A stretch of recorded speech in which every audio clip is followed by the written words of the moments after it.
Hey, one of the things I just want to encourage you, and sometimes I think it's good just to have reminders, right? We kind of get in our patterns and sometimes we forget things. But I was thinking about being able to share Gage's story. And I was thinking about an 8-year-old boy who is sharing about Miss Rachel, who is leading him into a relationship with Christ, and who's also sharing about what happened to him at camp.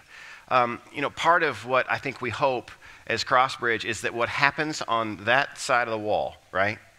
That it's not just dropping your kid off so that you can come to church, but that what happens on that side of the wall is that we are partnering with you and your children to lead them into a growing relationship with Christ so you can celebrate like this family today. And so, yeah. So I just want to encourage you, maybe you have little ones or grandchildren, or, man, that is it's a great place with great committed volunteers that serve every single week for 3 different services. You can imagine what it's like back there, can't you? So we are very grateful for what they do. One other thing I want to tell you before I officially get started, so this is not on the clock, right? But here's just this. So typically in the fall, we change schedules. In the summer, we have like a summer service schedule, and then in the fall and spring, we have a different service schedule. And so we've been talking this summer and kind of evaluating where we are and what we wanted to do for the fall. So here it comes. Crossbridge typically, we change often, right? And we change overnight, and we all just roll with it. You're wonderful about it. But the news today is we're not changing. Okay, that doesn't happen very often. But here's what's going to take place. So it's just going to stay. There'll be 5 o'clock Saturday night, 9 o'clock on Sunday morning, and 10:30 on Sunday morning. And here's kind of how that came about. One of the things we're always evaluating is where is momentum and where is there not momentum. And so one of the things we noticed throughout the last year was that our 8 o'clock service continued to dip in momentum. And there were many times where we would have 75, 80 people in this room. And we love all 75, 80 people that's gathered in this room. But the truth is, it's hard to gather energy in a room where there's not very many people. And so the other thing that we're recognizing is that our Saturday night service continues to grow. And man, it's just becoming more energized every single week. We're grateful for all the folks who are finding that is a great spot for them. And when we look at Saturday night, we think about 9 o'clock and 10:30. Now, I know this. 9 o'clock is kind of full, right? I mean, I love it when it's full because the energy's here. But if you're going, man, it's crowded, there's plenty of room at 10:30, and there's plenty of room on Saturday night. What we really believe is we can get a good balance across all 3 to create 3 services that feel very, very similar, which is also important when a first-time guest enters this place, that they experience Crossbridge for who it is. But probably the biggest reason that we're making this decision is that we feel like with the number of volunteers we have that are so committed to this place, it takes a lot of volunteers to operate a service. From the people at the doors, the people who pass the baskets, the people who work on that end of the building, the people who run cameras and sound, band. And we just want to value, we don't want to promote burnout. We want to value our volunteers. And so we're going to start this way. Now, I can tell you this, if this place grows so much that all 3 are full and we have to add an 8 o'clock, we'll celebrate it, okay? But for right now, this is the direction we're headed. So some of you, I know that's hard news, and I just want you to know there was a lot of thought and prayer that went into that decision. We're not just trying to create a bad day for you, but that's where we've landed, okay? All right. Hey, so about a week ago, and we're in our 3rd week of the series, we're talking about David and Goliath and this idea that giants must fall. And I thought Pastor Galen did a great job a couple weeks ago. Pastor John did a great job last week talking about the giant of fear. And this week, we're talking about the giant of comfort. Now, that may not seem much of a giant, but I think as we work through today, you'll see what I'm talking about. We went on vacation, a week and a half ago or whatever. I didn't really miss a weekend, but we were gone for the week. And we went down to Gulf Shores, Alabama. Anybody ever been there? Roll Tide, there we go. That's right. I wasn't expecting that, but yes, right? There was a lot of Alabama stuff down there. So anyway, I'll tell you this though. So upon going to Alabama, the reason we went is because number one, we heard it was a great place to vacation, but number 2 was my kids love the ocean. So, it's all about your kids, right? And so you load up in the car, you drive 14 hours, oh my word. And you get there, and we got to spend some time, next to the ocean and playing in the water. But I'll tell you this, I love to look at the ocean. I love to smell the ocean. I love to hear the ocean. I don't like to get in it. Anybody with me? Okay. Now, here's the deal. I like water. I love to get in the pool. But the issue with the pool is there's nothing else in the pool but me, right? So when I get in the ocean, what crosses my mind is, what is in here with me? And it's not like there's a fence out there, and that it's like this little swim area. If there's something in there and it wants to come up, it can. And I hate that feeling. And so what happens is we go to the beach, and I sit on the beach, and I watch my kids. And if one of them starts to scream, I'm going to send Rachel in after him. That's how it works. And so even when I go to places like that, though, I try not to alarm the kids, although I did this time. But I will Google, Gulf Shores, shark sightings. June a year ago, right?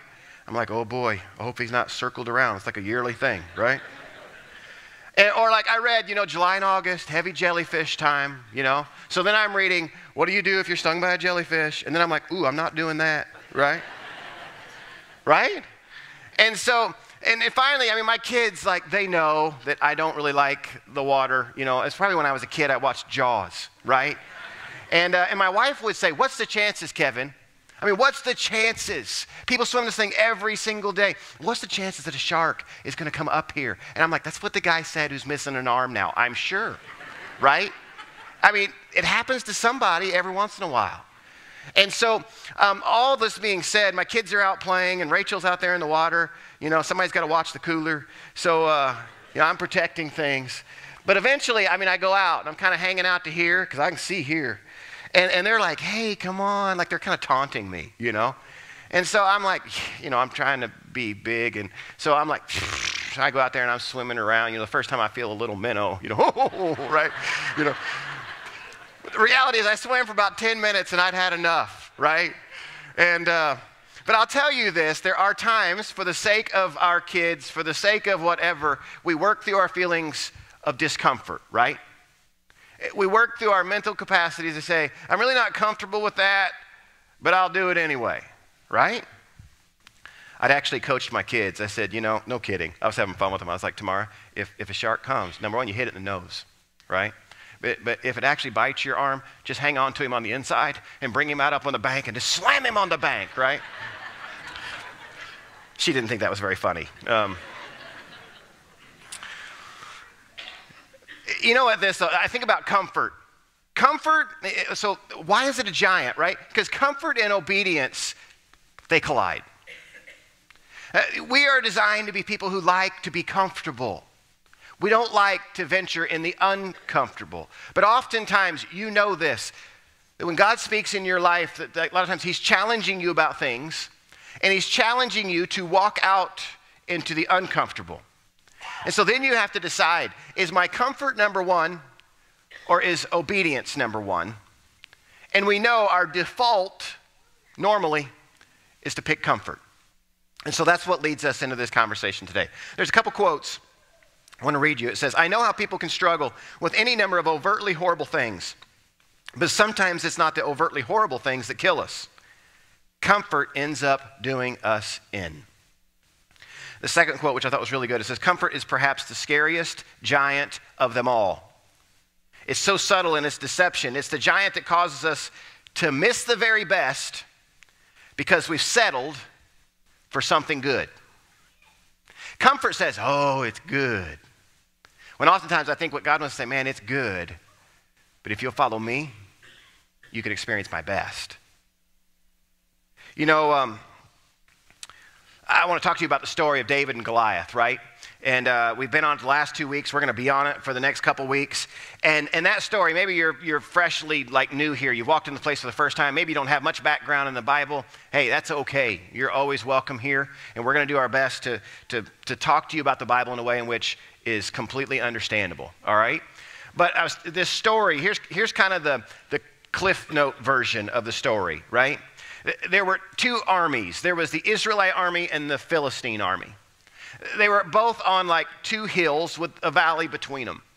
And so neither army wanted to enter down into the valley because to do so would be a military disadvantage, right? So they kind of had this unspoken, settled kind of way where each army would send its biggest, baddest warrior to the valley. They would fight, and whoever won, that's the army that won. You picturing it with me? So now what you have is this Goliath, right? Is what he's called. And he's a Goliath of a man. He's very, very intimidating, and he's huge. And he walks into the valley, and he calls out for the Israelite warrior to step forward. He does this morning and night for 40 days.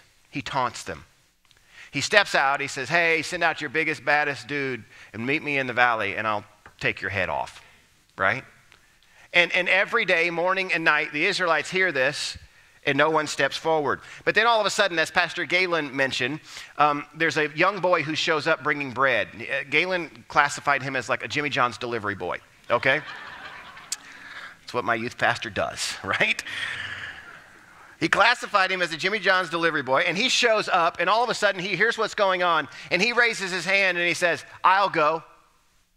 Because what I'm hearing is someone is taunting not just God's people, but God himself. And I trust that God's going to help me win this battle. And everyone laughed at him. Everyone tried to talk him out of it. Everybody thought it was crazy. He walks down into the valley with nothing on.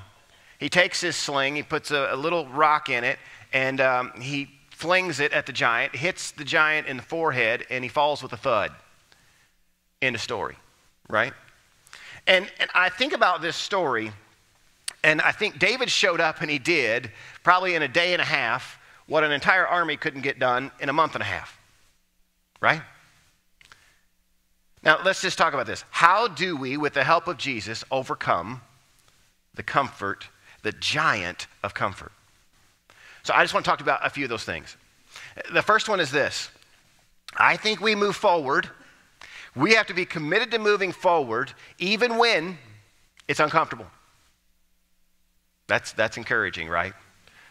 Move forward even when it's uncomfortable. Because here's what you know this, if you have been walking with Christ very long, when you move forward by faith, because you sense God is asking you to, and you move out of your comfort zone, it is always a place where your faith grows. It's always the place where you're required to trust him more. It's always the place where you're going to see him typically show up and do things that you normally wouldn't experience because you're more aware of it. Because you recognize your need. And you know that, God, like, I need you. And the only way this is going to get done is with your help. You know, I was even, there's a quote I found this week, and it says this: the greatest moments in life can often result from some of the most uncomfortable decisions being made. Anybody? Is that true?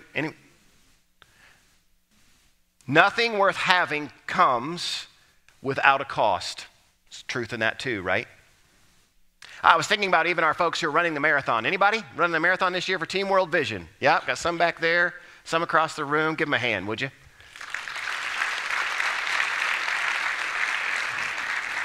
I believe we have 60-something people running. I think currently in their training program, they're up to about 12 miles. Now, for some of you, you're like, 12 miles. I'm with you, right? That's a long way.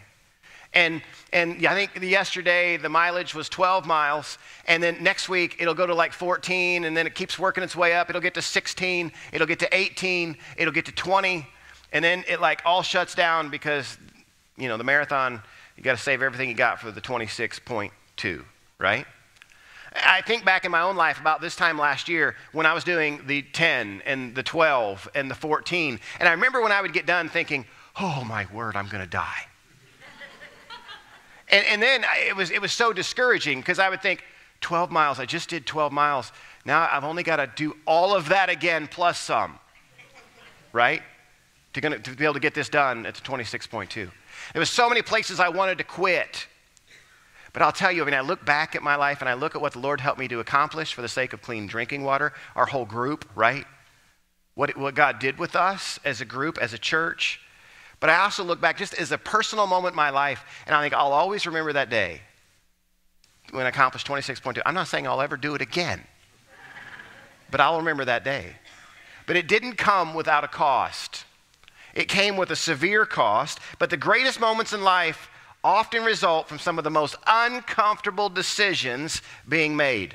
It's the truth. The other thing I'd say is you got to focus on the right things.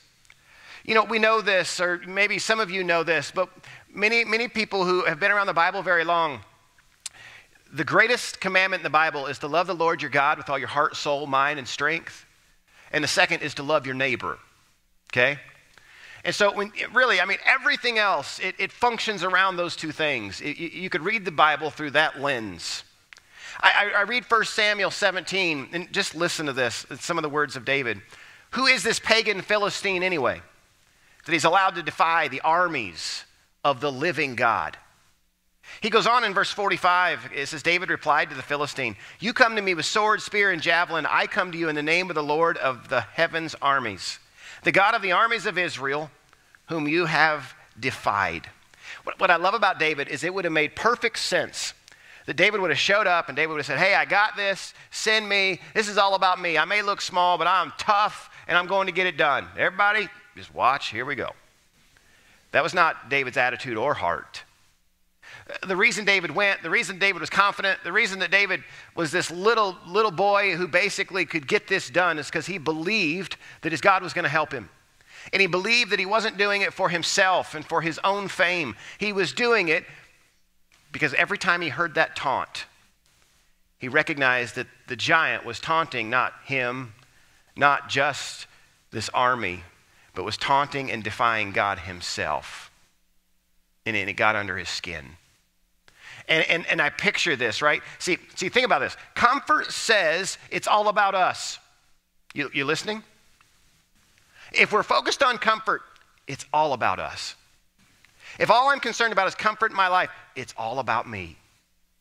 But see, what the Bible tells us is it's really not about us. It's about him, and it's about other people.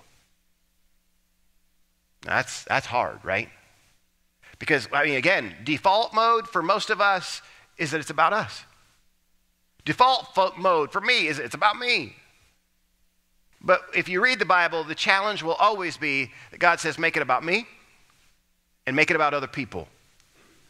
The American dream says, man, make a life for yourself, work hard, live in comfort. You deserve it. But the mission of Christ is to make it about others and to make him famous at the end of the day. You know, one of the things I'd say to you too, listen, align yourselves with God and be ready to move when he says move. Align yourselves with God, be ready to move when he says move. I was thinking about the last couple weeks of what, John preached. I thought he did a great job. And I was thinking about even how fear and comfort are very related. I think they are. I think oftentimes fear is what keeps us in comfort zone. And just this statement came to mind. And so I want to tell you what went through my head. Is that fear calls us to retreat, right? Comfort causes us to sit still. The mission of Christ causes us to break out of comfort and storm the hill. You tracking with me? See, backwards movement is fear. Comfort says, oh, enjoy, right? But the mission of Christ says, move forward into the uncomfortable and take the hill to make me famous. There's an Andy Stanley quote, who's a pastor down in Atlanta, and he says, we don't end up where we hope to end up. Our lives ultimately end up wherever our path is headed right now. What he's saying is, good intentions are wonderful, but that's not how you get there. You get there by the decisions that you make today. What patterns are you in? What decisions are you making today? And maybe I should rephrase that. What ruts are you in? What kind of decisions are you making today? And are those decisions that when you look at your life, you say, I'm aligned with God and I'm ready to move when he says move? See, we talked about this in week 1, right? Galen preached on this, that really when you look at the story of David and Goliath, it's not it's not really all about David, that really it's all about Jesus. And the reality is, even the same thing we're preaching to you today is that Jesus overcame comfort. He overcame comfort on behalf of obedience to the Father and love for us. It's the same kind of picture. Love for the Father and love for us. He made himself uncomfortable and faced discomfort so that we could know him. I think about the story of the gospel. It's rooted in discomfort. It's the way in which eternal life comes to us. But the truth is, what Christ did is he barreled through pain and ridicule. He barreled through humbling himself to make himself a servant when he didn't have to, and enduring the pain of a cross. You talk about discomfort, right? He did all of that for the sake of you and me, and for the sake of relationship with the Father and being obedient to what he was being called to do.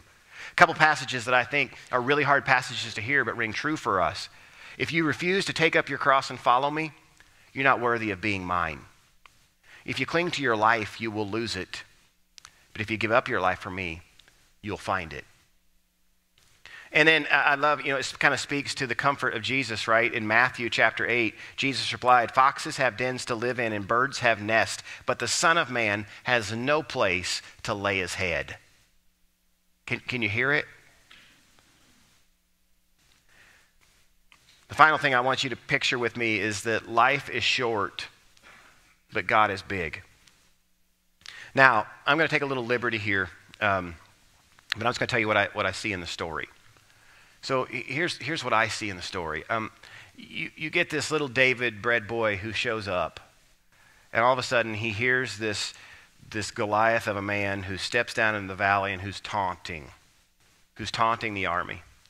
And I don't know about you. In fact, I got to believe, I'm sure the Israelites had some pretty big fellas. What do you think? Yeah? In fact, I got to believe that the largest ones in the Israelite army were probably like trying to make themselves look smaller, right? Because there could have been pressure on them to go down and to enter this fight. And you got to think about it. For 40 days, morning and evening, there's the taunting. There's the, "Hey, come on down here. You who think you can take off my head and I'll take off yours." And you got to think about this Israelite army, and you got to think about I'm sure that there's multiple warriors in the midst of that Israelite army who are thinking every day, "Is today the day that I go? I mean, maybe it's me, Lord. Is it me that's supposed to go?" And what do? They step right back to the tent. They step back to the tent. They step back to the food. They gather around the fire at night, and they say, "Maybe tomorrow. Maybe tomorrow someone else will go," right? Guarantee you. Can you imagine doing that for 40 days? I mean, you got to be asking yourself on day 38, when is Joe going to go, right? Everybody knows it's Joe. When's he going to go? How many days are we going to do this? Nobody wants to go. And then all of a sudden, this David shows up, and he says, like in day one, right? I'll go. And everybody's like, "What? Are you going to take him food? Right? Are you just going to offer you like yourself for him to eat? Why would you go?" And there's this conversation, right? And you can see David's heart, it's right. And he's saying, "I'll go." And then they want to give him all this armor. And he says, "No, I can't go in this armor. It's too heavy. It's not me. Like, I'm just going to go." And he goes. And I picture him. He goes down in that valley. Now, imagine this. If you're the Israelite army and you're looking down and you're going, "Oh boy, we should have sent Joe." Right? We're pinning all our hopes on him. Imagine what Saul was thinking. Saul had to be thinking, "Oh boy, God, either you're going to show up or we're all going to be slaves." Right?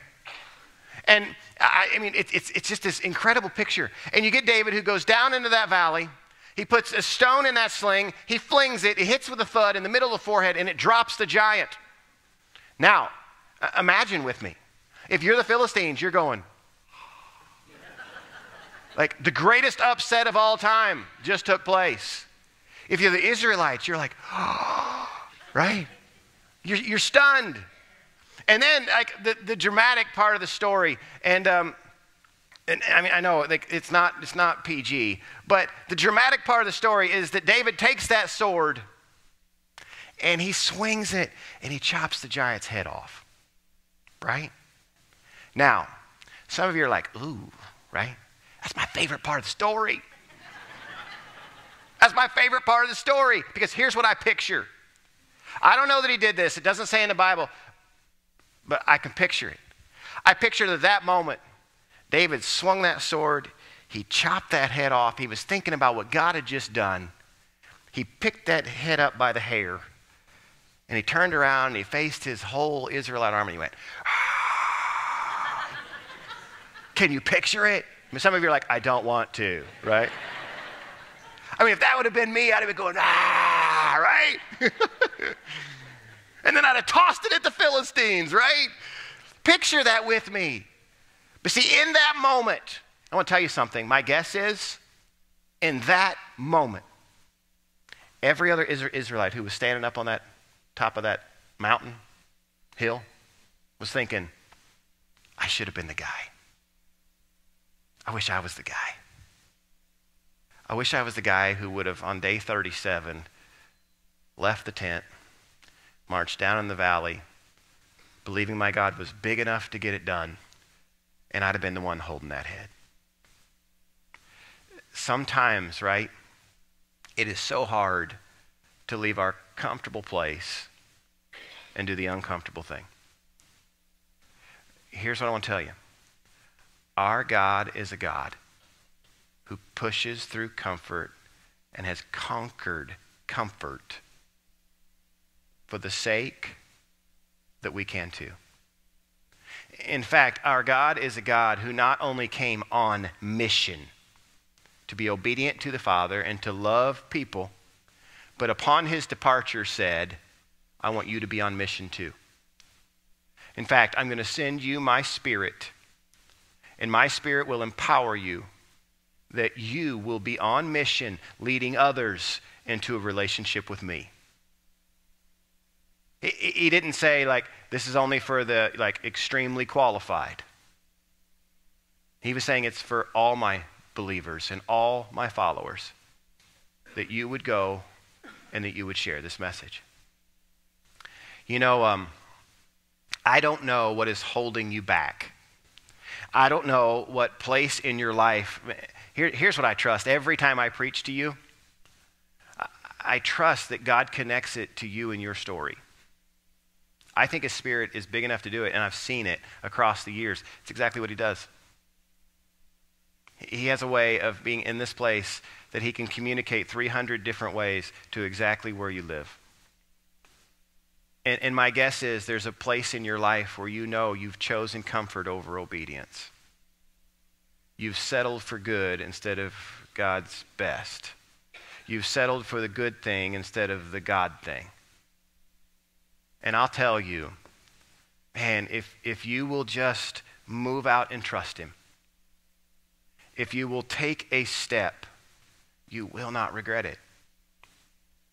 Because on the other side of that comfort, man, is great things. Is great things. Would you pray with me? Father, I thank you. I thank you for who you are. And Lord, I recognize that in our lives that, man, we're pretty comfortable people most of the time. And that, Lord, it's so easy to sit in our comfort and just not want to move. Lord, I pray that if there's something that you're talking to us about, an area in our lives where you're wanting us to be obedient, that we'd be willing to move. And Lord, if there's an area in our lives in which we've made it all about us, but you want us to make it more about you and others around us, show us. Give us the courage to address it. God, I pray that we would recognize it's not about being qualified, having enough power, strength, smarts, whatever it is that's holding us back. It's about believing that when you call our name and you ask us to move forward, that, Lord, you've gone in front of us. That you've gone in front of us and your promise is to help us and empower us every step of the way. I give you thanks today for who you are and for the way that you speak into our lives. In Jesus' name, amen.